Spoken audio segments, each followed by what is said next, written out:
Like when I think of digital nomadism, I think I was a digital nomad for a while. I've worked freelance for 15 years in Malta, in Cyprus, now in Albania.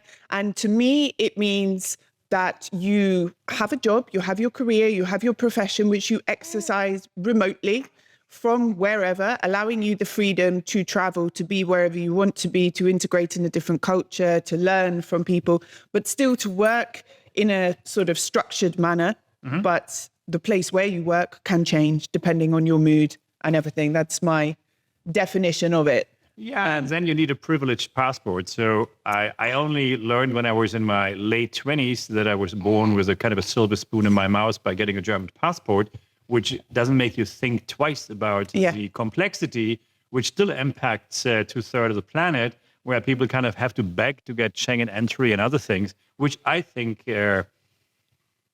So if you look at nature, it doesn't really work. No. So if I look, the birds which shit into my pool, and so they don't have passports, they don't have visa issues, they don't have vaccination requirements, and so Mother Nature has worked very differently, and so in the air, in the water, so we have created artificial systems which do not really serve the planet in the best way. If you look at who are the brains who are running right now the most interesting companies around the world, none comes from a Schengen country. Mm-hmm. But I guess it works the other way, and this is what we're going to talk about in the Albanian context, is if you have the freedom to work from anywhere, it also means you can work where you are anywhere. Mm-hmm. So you can work in Tirana. I mean, I work in Tirana, but I work mainly with a company in Brussels and one in America. And, you have that freedom to connect with the opportunity anywhere in the world. Even if you have a rubbish passport that ranks right at the bottom, you're not constrained by that. If you have that software update in your head that you can, yes, you can. Yeah, and that's the crucial part. Yeah, this is a mentality switch that I'll ask you about a bit later.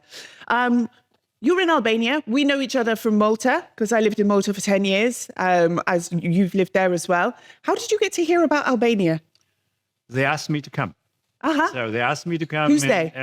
This was people here from the government and some from the diaspora who are now in America. Yeah. So, and I knew her, so who is Albanian American.